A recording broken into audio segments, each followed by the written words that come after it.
This afternoon, after Salatul Asr, we have a first session but not a lecture.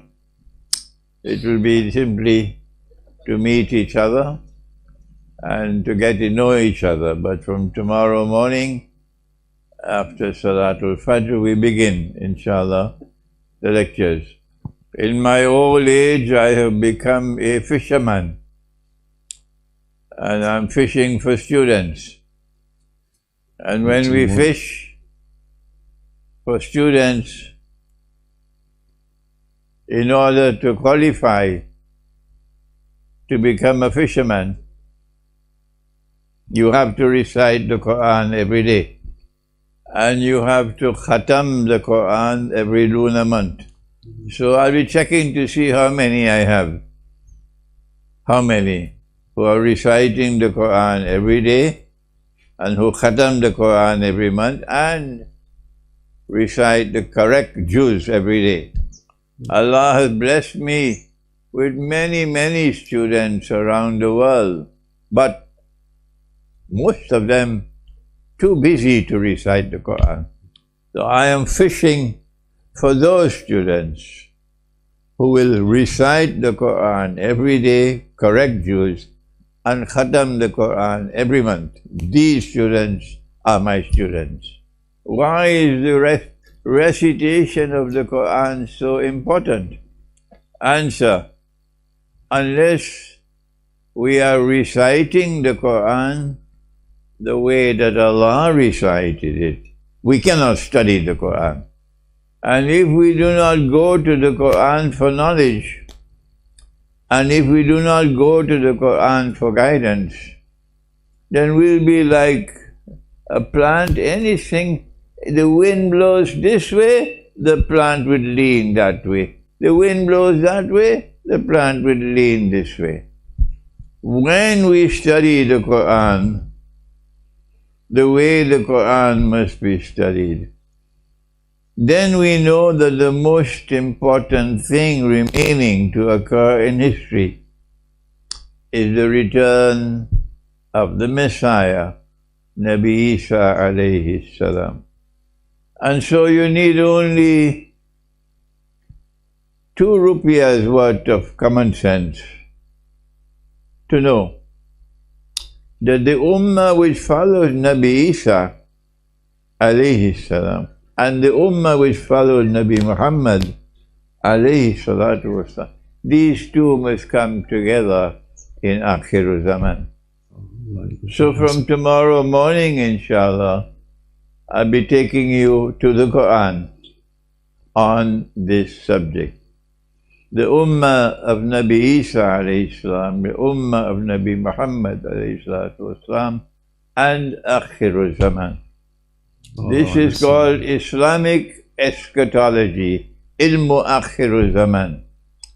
And we must give credit, Sheikh Abdul Aziz. 20 years ago, he said, this subject is the most important of all. Because of this subject, he's close to me. And I'm happy that I have with me, for the first time, my wife Aisha, who has been my wife for 31 years now, but this is the first time she's come to Jember.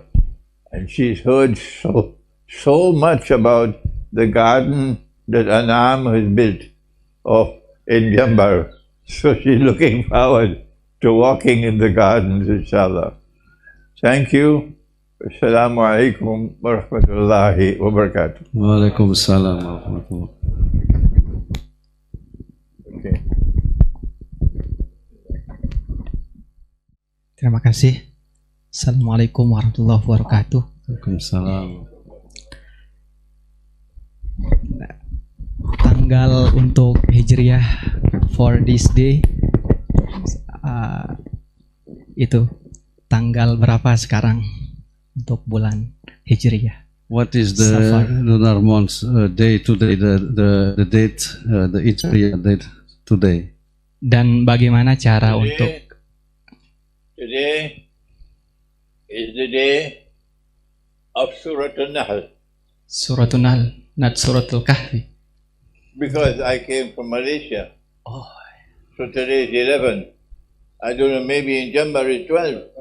Or 12. No, for me, 11.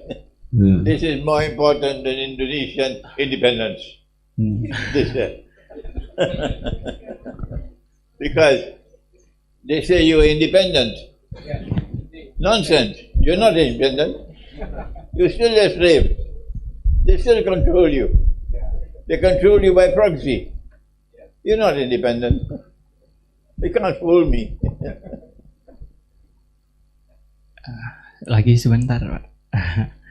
Kalau secara mandiri melihat bulan, kita tahu bahwa tanggal 1 sudah masuk. Kira-kira cara singkatnya bagaimana? Di masing-masing daerah mungkin harus ke tempat yang tinggi untuk melihat di sore hari, itu seperti apa? The student asked how to look at the moon every month. Do we have to go to the mountain or how to look at the moon? No, you look for the moon wherever you are. And others who are living by the mountain, they look for the moon. If the news reaches you that the moon has been seen, then you say the month has ended. If the moon is seen but the news does not reach you, then the month has one more day.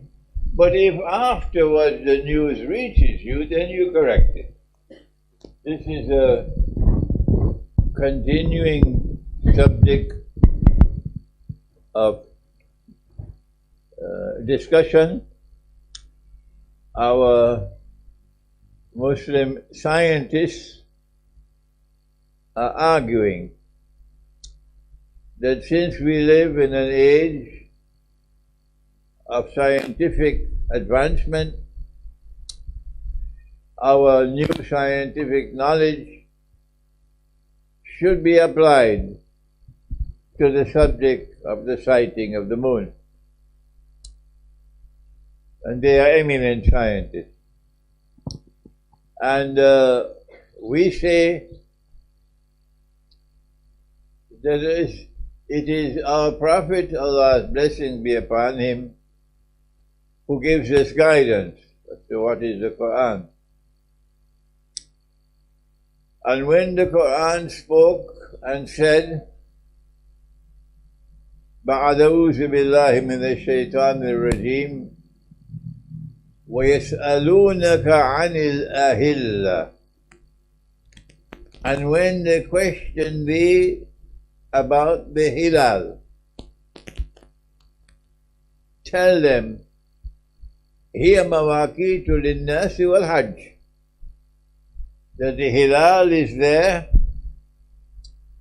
for the measurement of time, for counting the years, and for determining the day of the Hajj. But the hilal, according to our Prophet, Allah's blessing be upon him, is a hilal which is seen. Sumu liru'yatihi wafturu liru'ya. Fast when you see the hilal, and stop the fasting and celebrate Eid when you see the hilal. And so we follow Nabi Muhammad alayhi salatu wasalam, and we say it is with the sight that Allah gave us, not some scientific instrument. It is the sight which Allah gave us, which is fitrah, the religion of fitrah, of nature. And therefore we remain with the natural sighting of the moon. It matters not to us, it is not important at all. If the moon is sighted and we don't know about it, and we only come to know about it later, we simply correct it. We correct it. We say, okay, since the moon was seen, then the month had begun one day earlier. That for us is not a problem. But they want to have a universally applicable calendar. So we tell them, lakum dinukum waliya din. You go your way, and we go ours. Dajjal wants us to have a scientifically calculated, universally applicable calendar that is exact, the way the train will run on time in Switzerland. And we say that's not what Allah gave us. The system of time that Allah gave us is one in which time moves with the moon. Time moves with the moon. And our Prophet has said, sometimes the month has 30 days and sometimes 29, and that will not change. So you do not have an exact calendar in our ummah. And now we have the job to teach this subject to the Christians, because they've lost it. And teach it to the Jews, because they've lost it. And teach it to the Hindus and the Buddhists, because they've lost it. And we are the last ummah left in the world today, which some people, not all, holding on to the truth. And this is our mission now, to be shuhada ala nas, to take the truth to mankind. And that is the system of time which Allah has given. Okay. Bismillahirrahmanirrahim. Assalamualaikum warahmatullahi wabarakatuh. Begini saya mau tanya, kan setiap hari kita baca Al-Quran itu sesuai sunnah tuh. Terus saya kalau misalnya Al-Baqarah itu kan 2 sampai 285 tambah plus sekian ya. Terus saya tidak bisa dalam satu kali baca habis, itu nggak bisa. Jadi kadang misalnya saya habis subuh kurang lebih 100 ayat kurang lebih, saya sampai berhenti sampai ain gitu. Terus saya berhenti. Terus misal asar saya lanjut lagi dari selanjutnya misalnya 100 ayat itu, terus habis maghrib saya selesaikan. Insya Allah biasanya begitu. Terus apakah itu termasuk memotong-motong surat? Karena memotong-motong surat itu kan tidak boleh katanya. Ya, terima kasih. Assalamualaikum warahmatullahi wabarakatuh. Salam. The question is, if I read the Quran in the Fajr 100 ayat, and in the afternoon 100 ayat, and after Maghrib the what is left of the Surah Al-Baqarah, do it means I also cut the Quran or not? Yeah. If you are reciting your juz and you cannot complete it in one sitting, you can interrupt and continue later. But our Prophet, Allah's blessings be upon him, would not sleep unless he complete his juz for the day. So you're not cutting the Quran. Alhamdulillah. Yeah. But when you make it your practice, the first juz is until 141 in Al-Baqarah. That is chopping the Quran. Second juz from 141 in Al-Baqarah to 252, you're chopping the Quran. And Allah says, وَلَنَسْأَلَنَّهُمْ أَجْمَعِينَ أَعَمَّا كَانُوا يَعْمَلُونَ. I'm going to question every single one of them for what they've done to this Quran. Any more questions? Yeah. Anam. Assalamualaikum Maulana. Waalaikumsalam. I like to take this opportunity because it's been a while not meeting you. I want to add two things from the previous question. Maybe it is based on my experience. First is that it is also a report for you that your student in Indonesia established a group, or maybe already Pak Daniel mentioned the group of moon sighting. Then we do moon sighting even in every night to ensure that what dates tonight. Yeah. So especially for today, it's already we read Suratul Mu'minun, if I'm not mistaken. And the second thing is that from our sister question is about the reading Quran in one city. Actually, in the agricultural science, saying that because agriculture also based on the moon process. In every new moon, normally farmers being suggested to take a break, meaning that if a farmer take a break, they have plenty of time to read the Quran. So it is important also to connect between agriculture and also for the reading Quran. That's from my side. And I'm very nice. I'm very happy to hear this. Thank when you. I was here last time, fisherman came and he spoke and he showed the difference, the connection between the fishing work and the moon. Last time I was here. And now you talk about agriculture and the moon. MashaAllah. That's from me, Maulana. Thank you very much for your. All right. Thanks. Yeah. One morning, it is very important for us to accept that one valid sighting of the moon cannot be universally applied. We cannot have the whole world accepting one valid sighting of the moon. Not possible. The system of time created by Allah is not such that He wants all of us to be involved with one specific timing for a month to begin and a month to end. Not possible in the system of time created by Allah. And so now the question is, what is the distance for which a valid sighting of the moon will be applicable? What is the distance, the size of the region for which a valid sighting of the moon will be applicable? The answer is, it cannot be everywhere in the world. No, there has to be a limit. And how do we determine that limit? That's the question. And I'm giving the answer here in Jember for the first time. And that is that in the same way, we do not determine the price in the market. The market determines its own price. Similarly, we do not have to decide the size of the region for which a sighting of the moon will be applicable.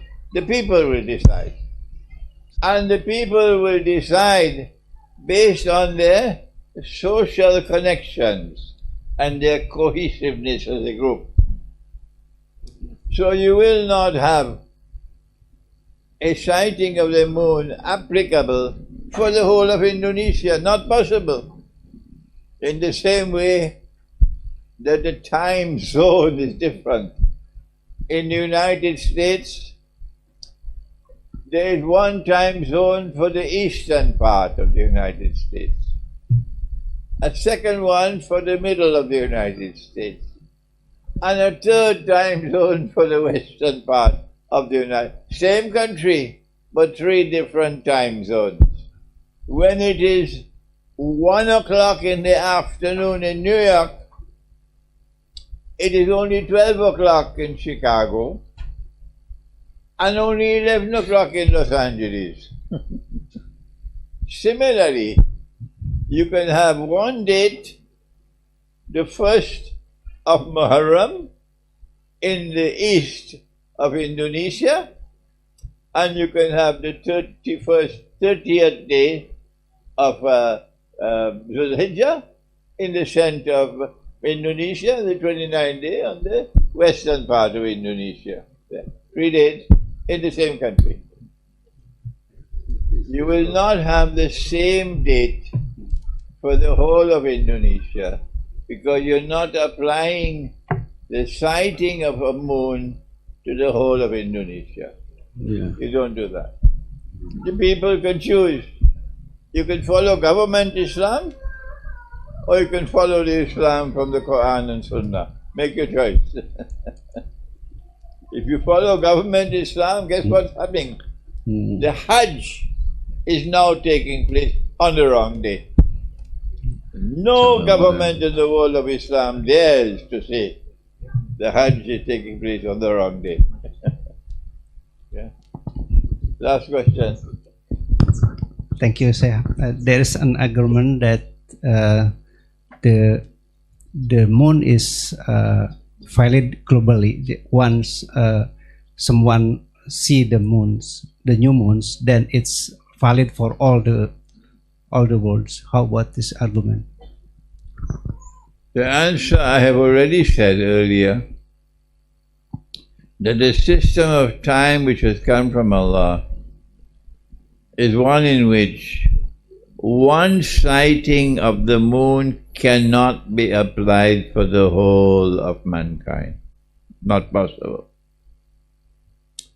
When we have day, someone else has night. And when we have night, someone else has day.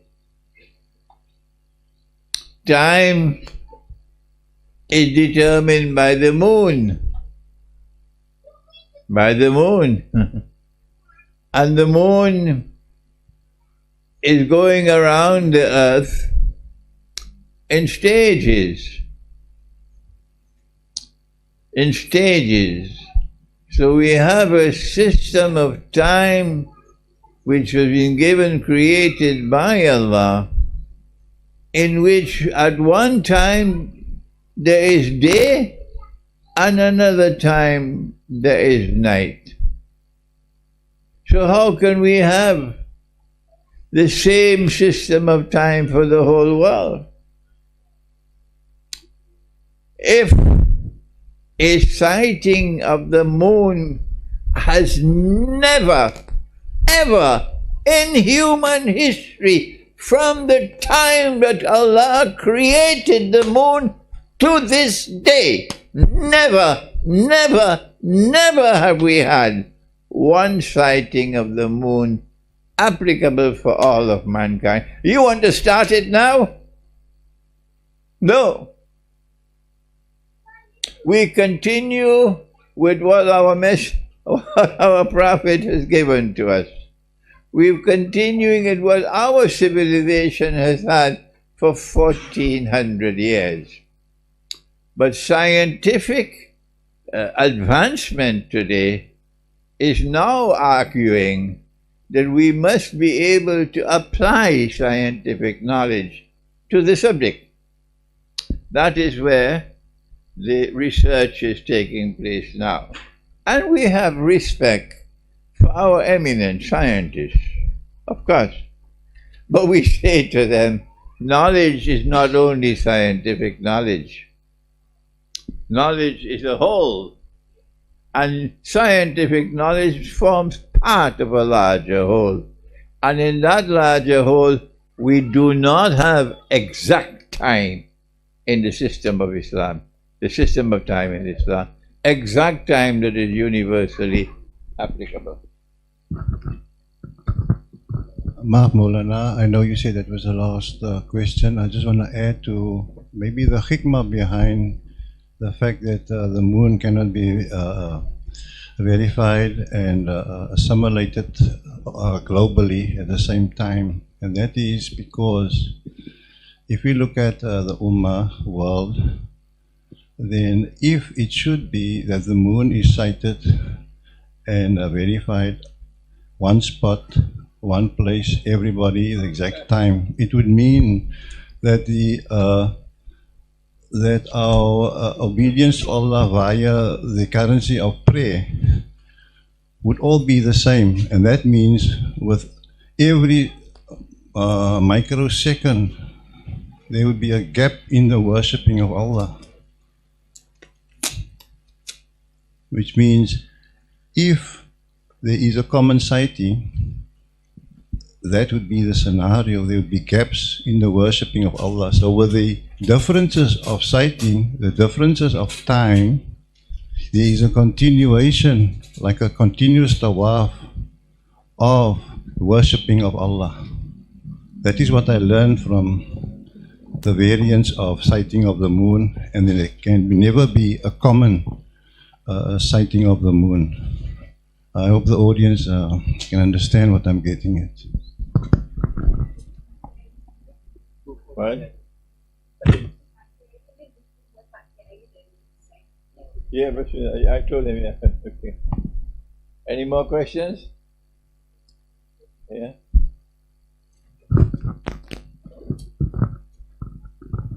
Assalamualaikum warahmatullahi wabarakatuh. Salam. Thank you for your coming, sir, in Indonesia. My name Rashid Rido. I come from Jakarta. I would like to ask about something that I don't understand until now. Why we must read the Quran juz by juz? Why is it is important in akhir zaman? This is my question, and also my children ask me, why, Daddy, we have to read one juz every day and khatamul Quran in the end of the moon? I cannot answer this question. What is the benefit? Thank you, sir. Number one, when Allah subhanahu wa ta'ala recited the Quran to Nabi Muhammad alayhi salatu wasalam, this is what he said. This is Suratul Qiyamah. بعد أعوذ بالله من الشيطان الرجيم وإذا قرأناه, and when I have recited this Quran to you, O Muhammad alayhi salatu wasalam, fattabi Qur'ana, you must follow that way of recitation. Suratul Qiyamah. So the answer is, this is a divine command from Allah. If this is a command to our Prophet, Allah's blessing be upon it, it's also applicable to us. Secondly, Allah has established a relationship between the moon, the Quran, and our living. The moon, the Quran, and our living, our life. He gives us long surahs at the beginning of the Quran. 6 long surahs. Suratul Baqarah, Suratul Ali Imran, Suratul Nisa, Suratul Ma'idah, Suratul An'am, and Suratul A'raf. 6 long surahs. And then a short surah. Question 1. Why has He given us long surahs at the beginning of the Quran, and at the end of the Quran, short surahs? Who can answer me?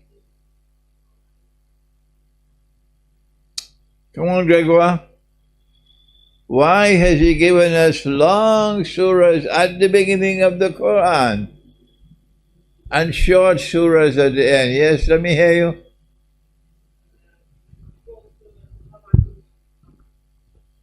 Can you hear?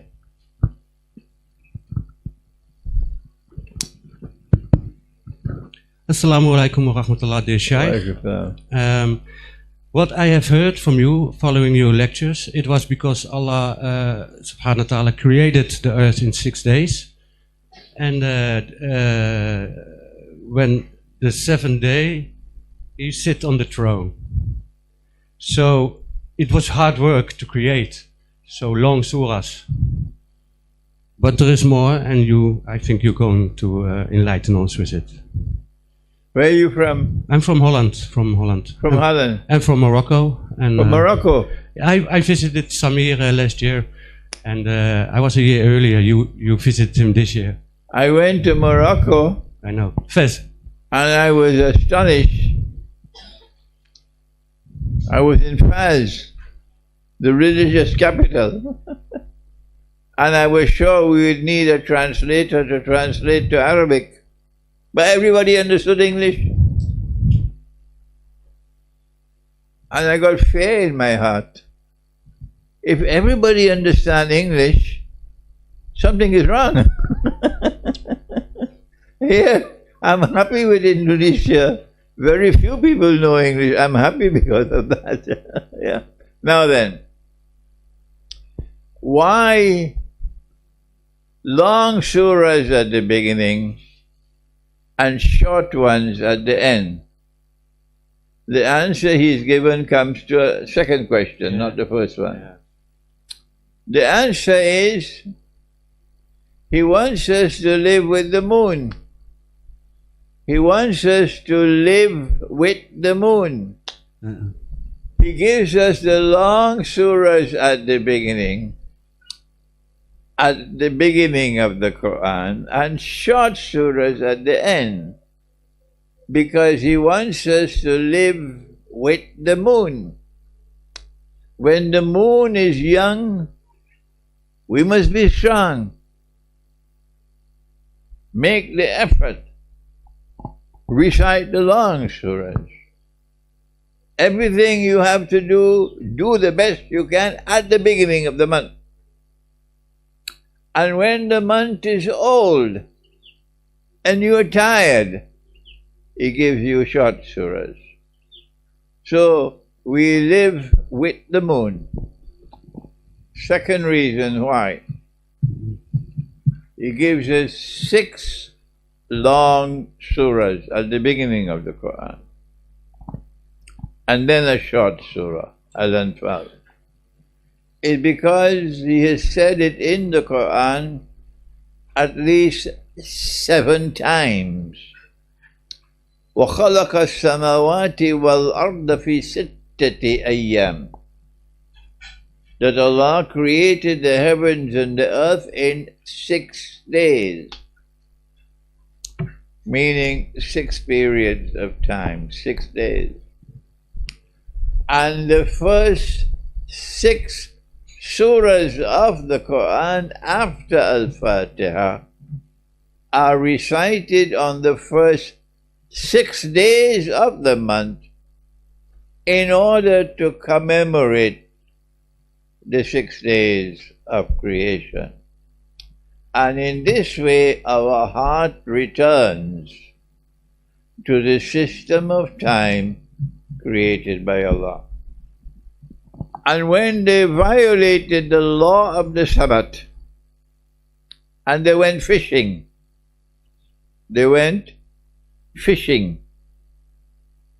on the day of the Sabbath. You know about that?